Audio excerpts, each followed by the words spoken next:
What up? What up? What up?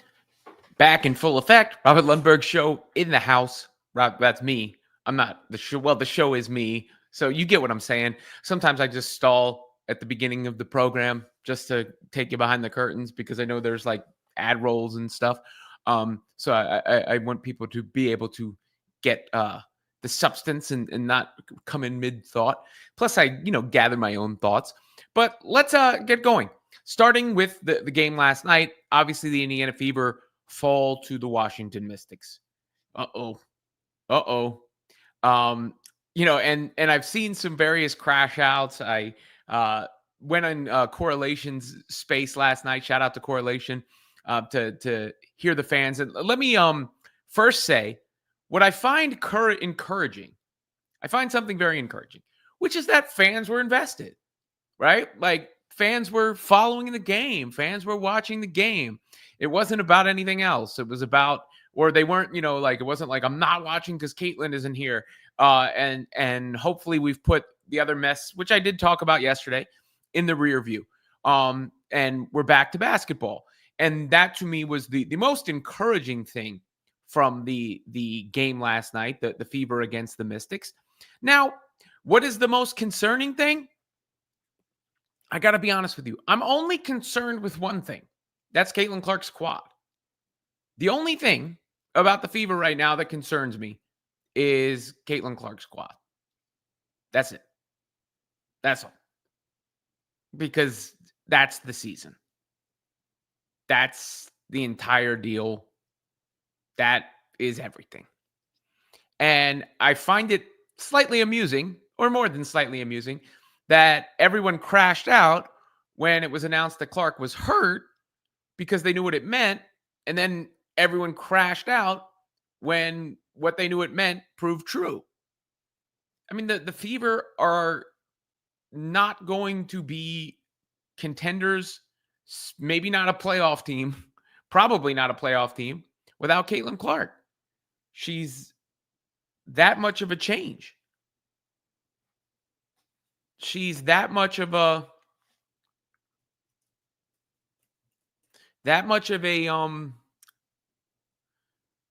difference maker.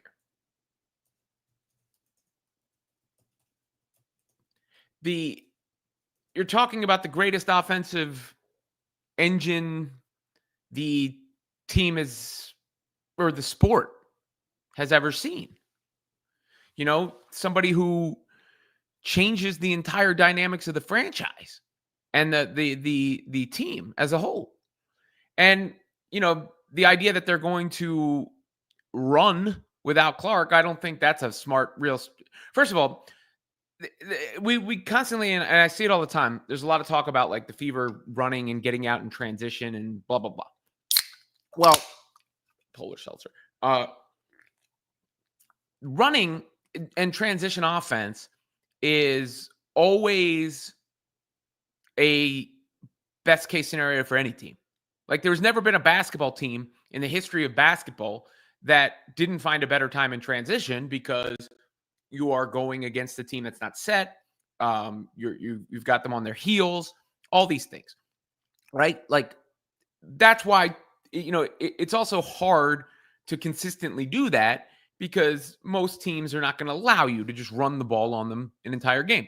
I feel like people want the Fever to be the 7 seconds or less D'Antoni Suns, who, Mike D'Antoni kind of revolutionized the game in a sense, but was always criticized for his teams not being tough enough and for not coming through in the playoffs.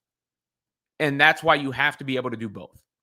And, like Stephanie White, to me, you want to be able to be a Maserati and a pickup truck. You want to be the Batmobile, right? Like, ideally. And I think that's where some of that tit for tat between her and Clark has come in, where Caitlin says we're at our best when we're in transition.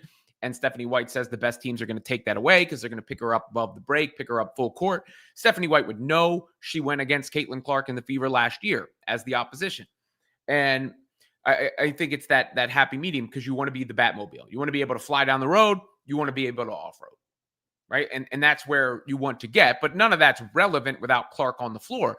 And without Clark on the floor, the only way for the Fever to win games is to ugly them out and tough them out and grind them out. They don't have anybody to ignite the offense.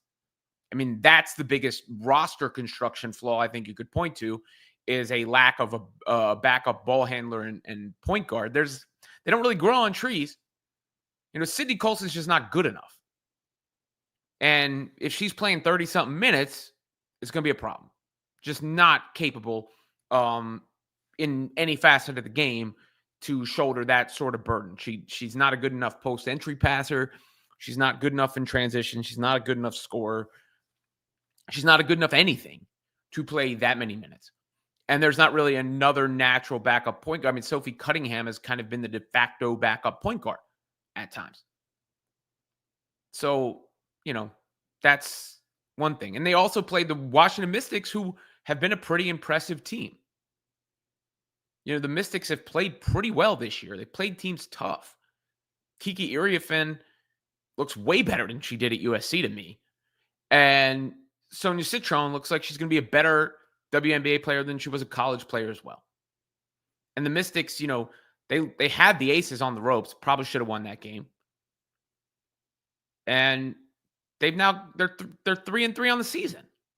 Now if Clark misses 2 weeks, she misses 4 games, right? 2 of them are the Sky and the Sun. And one of them's the Mystics. I always thought 2-2 was a really good outcome for them. 2-2 in that stretch. And if you look at the latest injury report, by the way, it's never good, obviously, when anybody's dealing with injury, but it's good for the Fever's situation tomorrow. If you look at the Connecticut Sun, who already stink, and Marina Mabry questionable, Dota questionable, that's a roster without a lot of talent. Obviously, they're going to be hungry for a win, and you can't take this current Fever team over anybody, and just give them a win. But certainly a winnable game against Connecticut. And obviously any game against the Sky is winnable.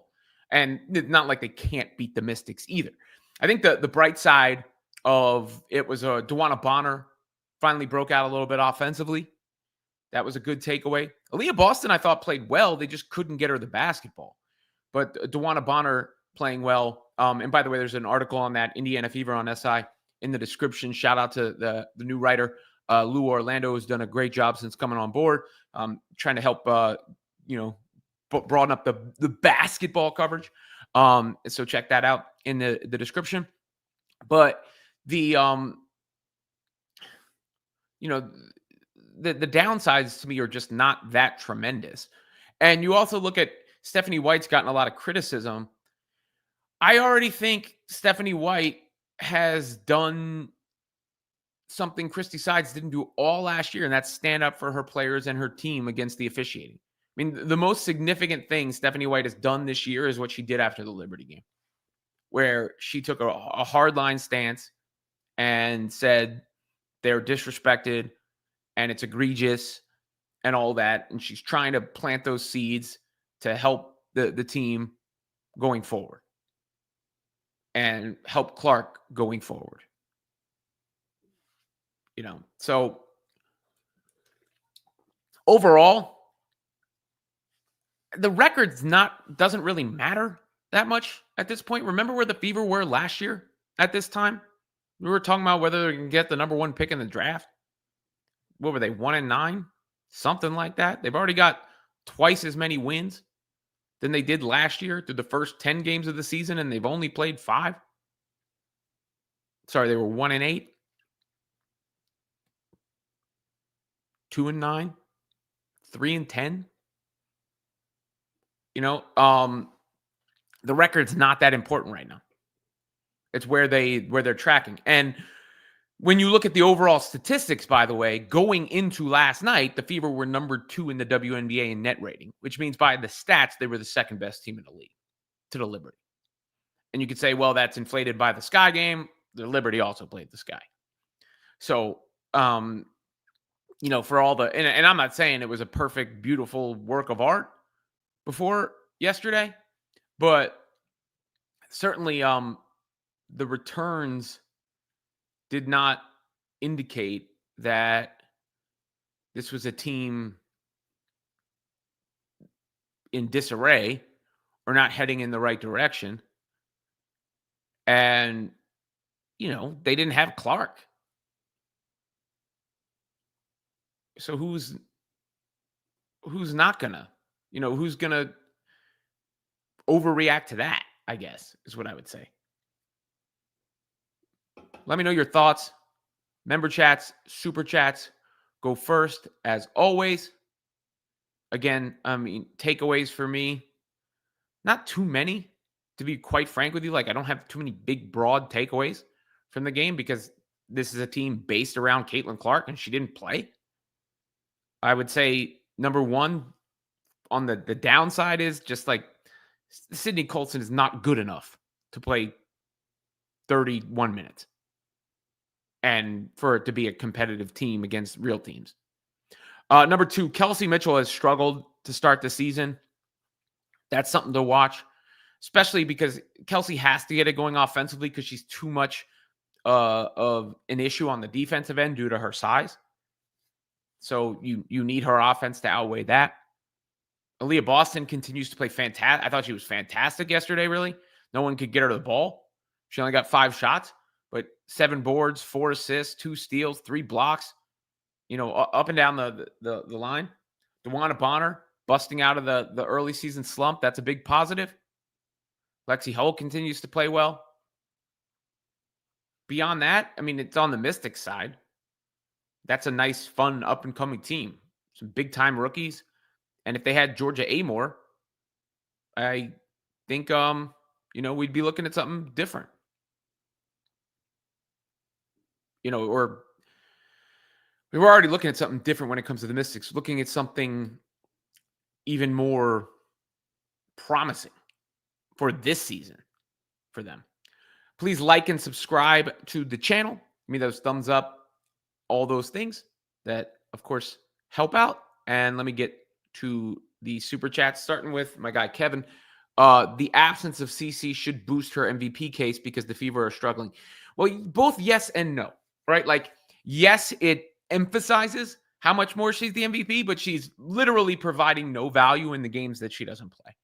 So this is how I look at it. If I'm voting for things like this, is let's say you get to the end of the year and it's close and Nafisa Collier has played 42 games and Caitlin Clark has played 38 games. I'm going to vote for Nafisa Collier because she played 4 more games. Right? Like, so it emphasizes Clark's value, but I don't know if it actually helps her MVP case, if that makes sense.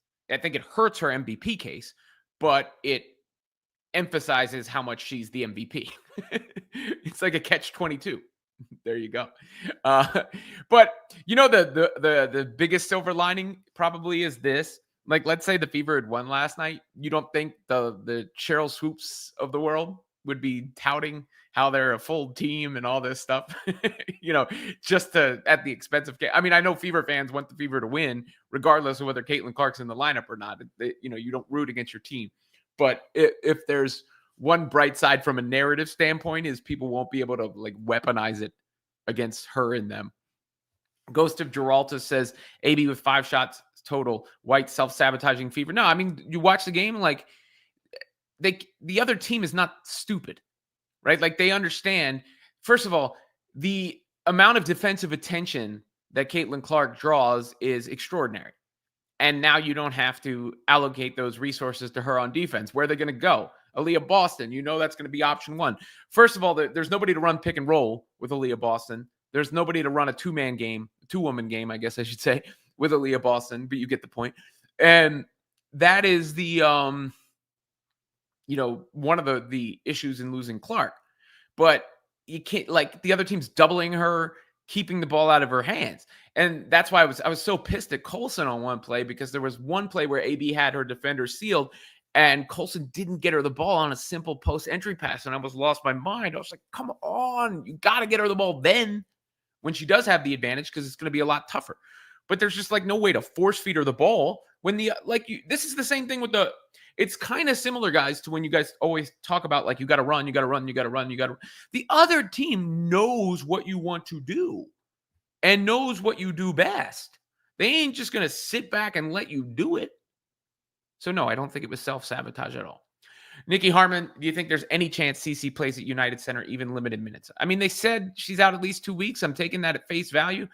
I also think there's a positive to her missing that game in a sense, like with the Reese sky and everything that's taking place, like let the temperature cool down a little bit there.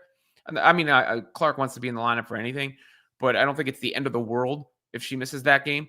I do think from watching her move around and everything that this injury is not serious. And it's something that they want to get past, move past, and you know, make sure it's not a season-long thing. Make sure it's not a season-long thing. Rather than this being like she had to sit out because she couldn't play. But no, I don't think she's going to play at the United Center. White can't feed the 2023 Rookie of the Year. Seems staged. What? I mean, what was the Fever's record when Aaliyah Boston was the Rookie of the Year? What were her stats? Let me look them up real quick. I mean, she had a good year. She's still shooting the ball better now, but she only averaged 14.5 points as a rookie. I mean, and how many field goal attempts did she get? She got 10 field goal attempts per game. It's up a little bit this year at 11. But what was the Fever's record in that year?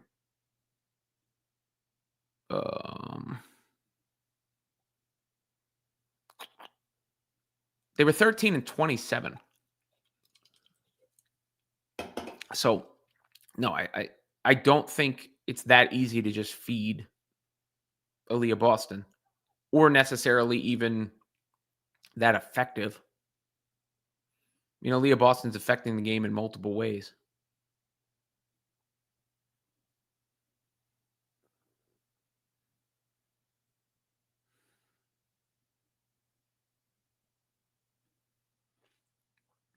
DMB 6622. Also thinks she misses the dream game back for the New York Liberty. Yeah, that's probably, I would say, the most likely. That would be 3 weeks on the dot for Caitlin Clark since the game that she last played in.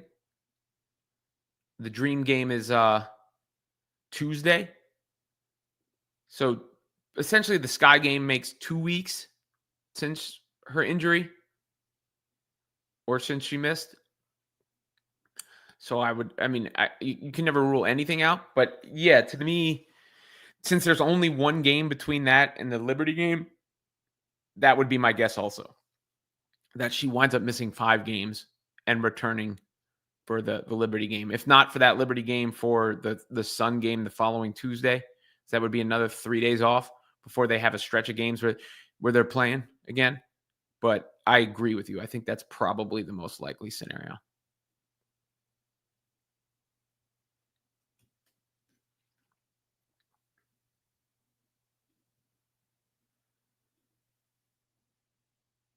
All right, member chat, super chats go first, like I said.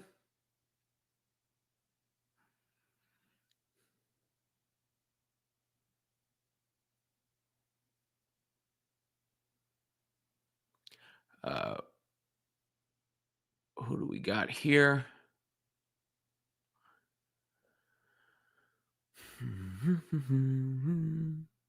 I need a mod, and I need something to cover the white space on the wall.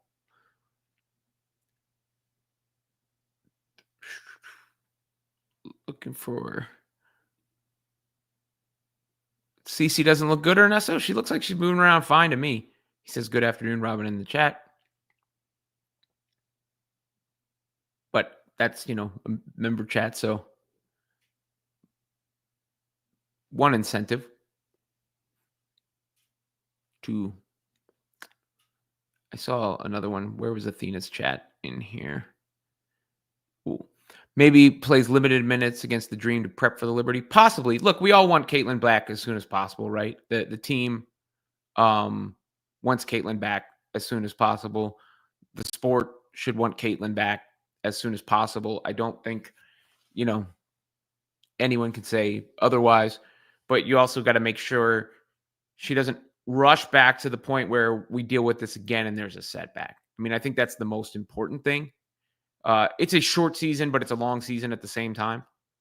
And you want Caitlin Clark in the lineup, but you want her in the lineup for the whole season. What's up, Paula? How are you? Hope the post-game analysis has met your expectations. Connie Hawkins says DB breaking out as the one silver lining. That article link in the description. Barrow says they're trash without Caitlin Clark. I mean, I think that's, again, like it's like the haters are not going to love that in a sense because they're all going to have to see it and realize it. Like the ideal scenario, I think, for the haters would have been the Fever going 4-0 or something in this stretch. I think they'll wind up 2-2, if I had to guess, through these 4 games, one way or the other. And if it's the dream game, 2-3. And then you're fine. It's not great, but it's certainly not the end of the world. Paige Buckets versus Angel Reese. Well, not really 1v1 mano a mano, but yes, interesting game tonight. And I'll have some reaction to that, I'm sure, as well. Paige is playing very well. Angel Reese is not. The Sky are not. I mean, the Wings are not playing great either. They have a win now. I think they might be slightly better than the Sky. This is all my fault somehow.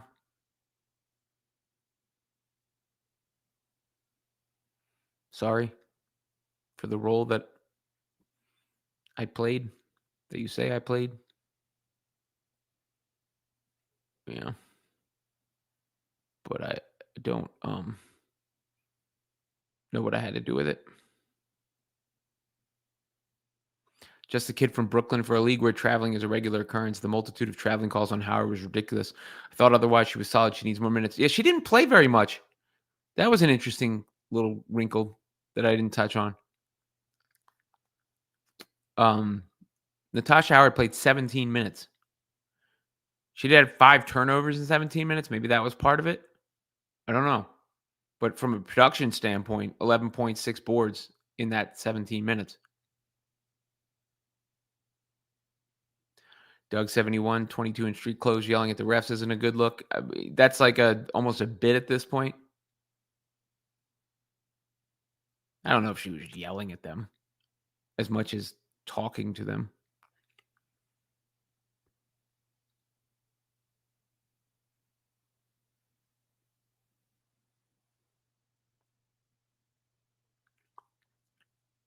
I agree. Lexi played well. Lexi's played well all season.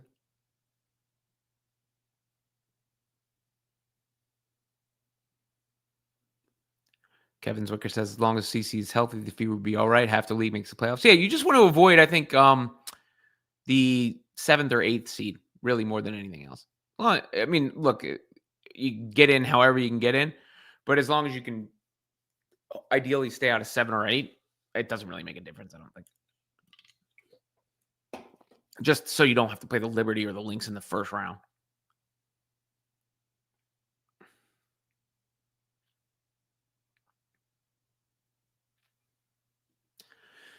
Seems like Fever are concentrating on going inside and not shooting very many outside shots. I think this hurts spacing. This is especially evident during CC's absence. Well, CC, one, is their biggest outside shot creator, both for herself and for others, because one, she pulls up from the outside. 2, she gets into the teeth and springs it out to the outside. It's just a lot harder. There's just no shot creation on the Fever right now. They got players that can score, but they don't really have players that can create for the others.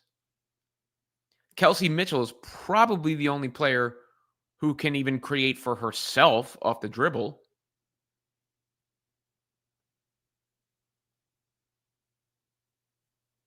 What was incorrect, Lindy? You said said she would be they said she's out a minimum of 2 weeks. I can't tell you for sure how she's healing. I just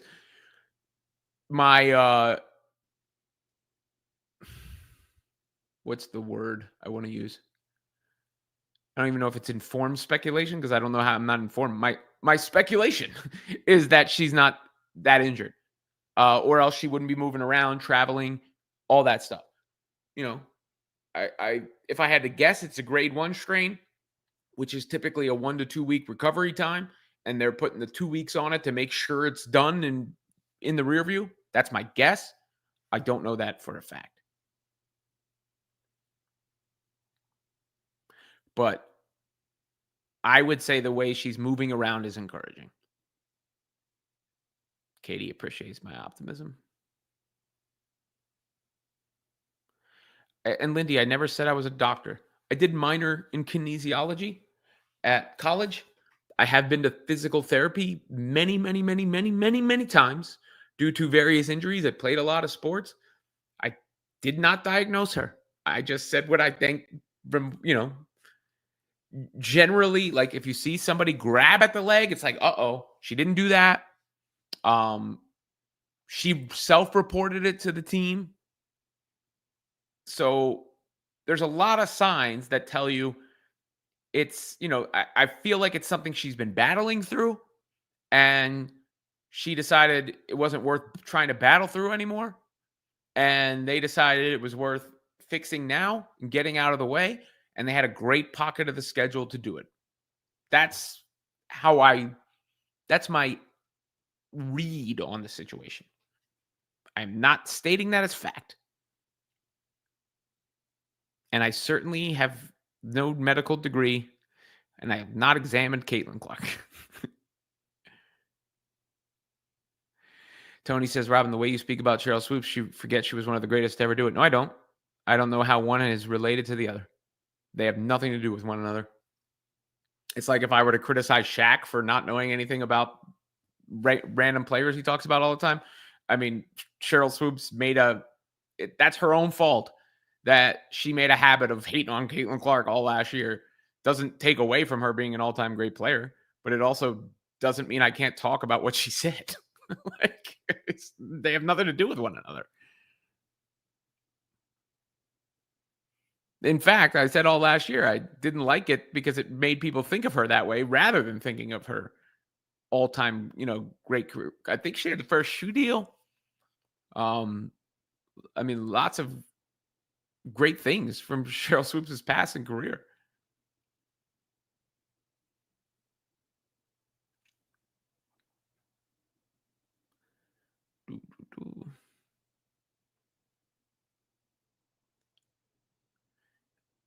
Where are we at? Tulip Play says, you wouldn't know she was injured if we weren't told. Think she'll be back in a few games. Exactly. That's what I mean. Like,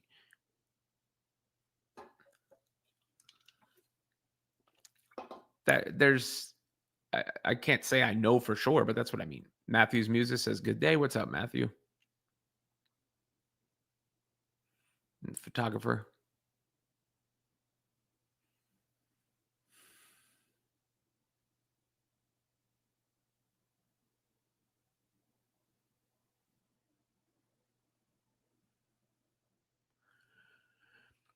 Yeah, I mean, look, Jason, will they play better at home? I don't know. I mean, we'll see. I think the Mystics are the best team in the 4-game stretch. The Mystics, they play them twice. They're the best team they're playing. They're better than the Sun, and they're better than the Sky.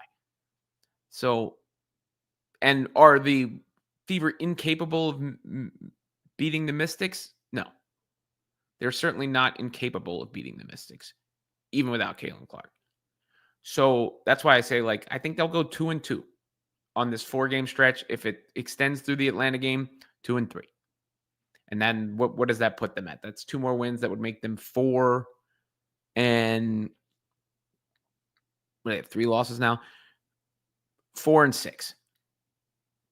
By the way, the Fever's point differential is plus 6.2. That is currently 3rd in the WNBA, even after last night. Only the Liberty and the Lynx have better point differentials. And I don't know where their net rating is after last night, but it was number 2 going into last year. Or last night. They were number 2 net rating going into last night. Right now, they don't have a better option than Sydney Colson at point guard, at backup point guard. And that's perhaps the biggest problem in the current situation because she's not going to cut it. She's fine as like a veteran presence, someone who can play spot minutes, but she simply is not good enough to be the lead guard. We could say it's time to play Michaela Timpson, but also a rookie. I don't think she's ready either. Look, I've noticed one thing with the fan base, and I get it, but there's always this penchant of whoever's on the bench is better.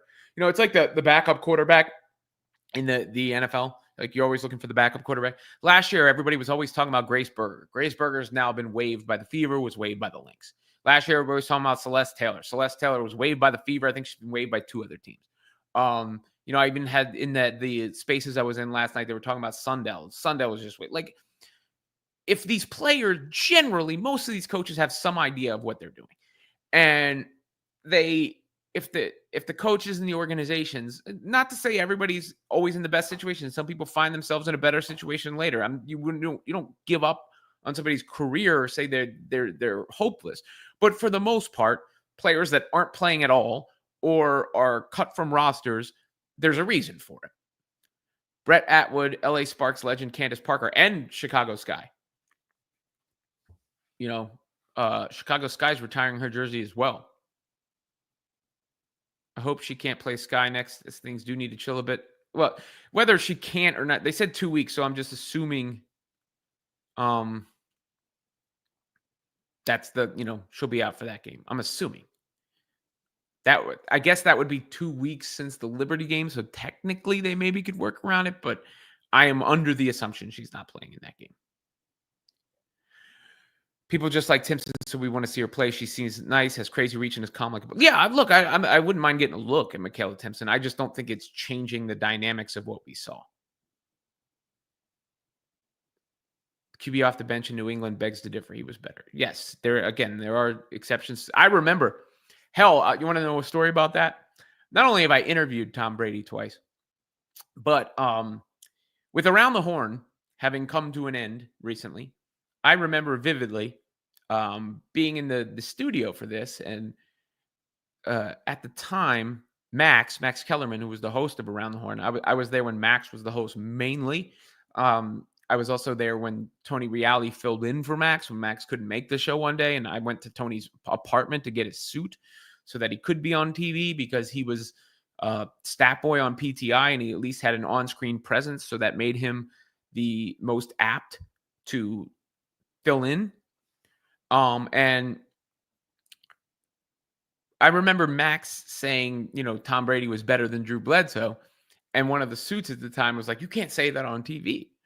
And it's just funny to see how different things are now, like where hot takes are rewarded. And back then at that time, it was like, no, you can't say that. You can't say Tom Brady's better than Drew Bledsoe.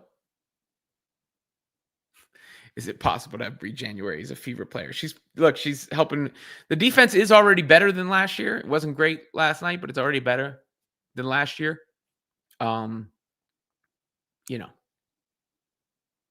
Again, my concern is in Caitlin's quad and how well that heals up. I really don't have too many concerns otherwise. I know y'all want sometimes people to get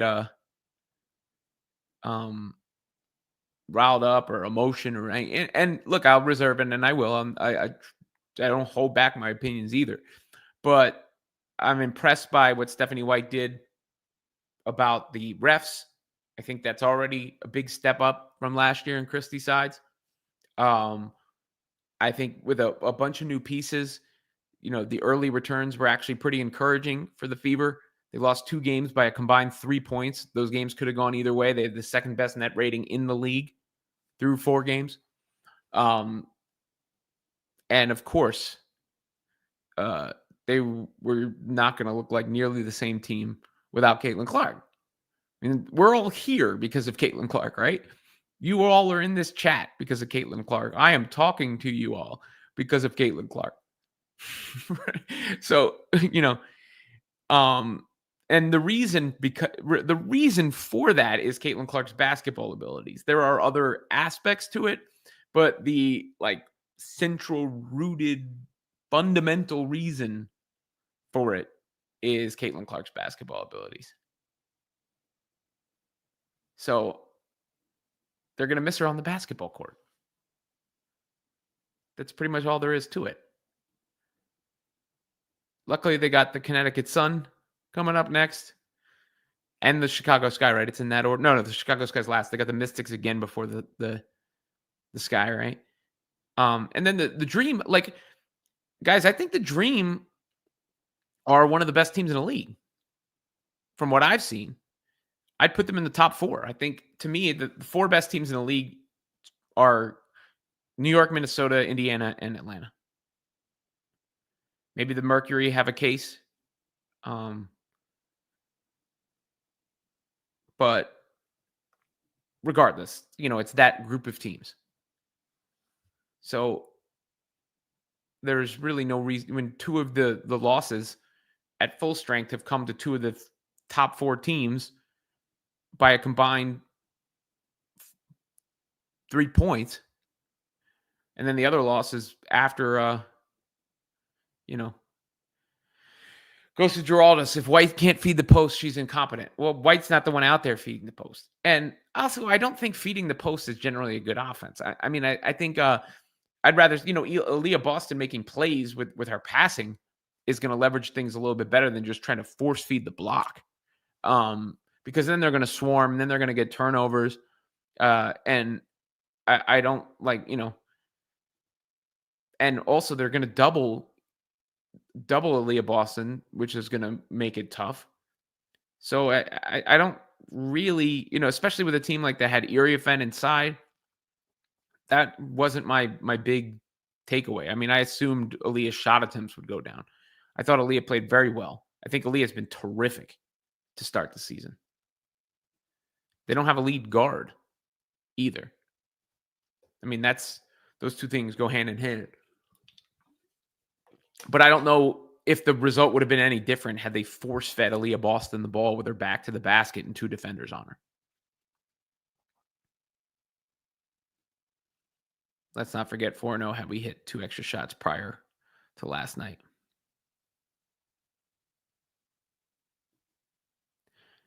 AB is the most improved player. She's been great.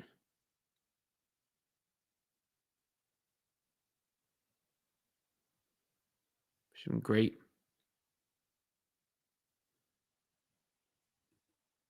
I've been super impressed with AB. All right, y'all. That'll probably do it for me here today. Just wanted to have a quick, recap chat. Afternoon delight, as they say. Please like and subscribe to the channel. Check out the link in the description.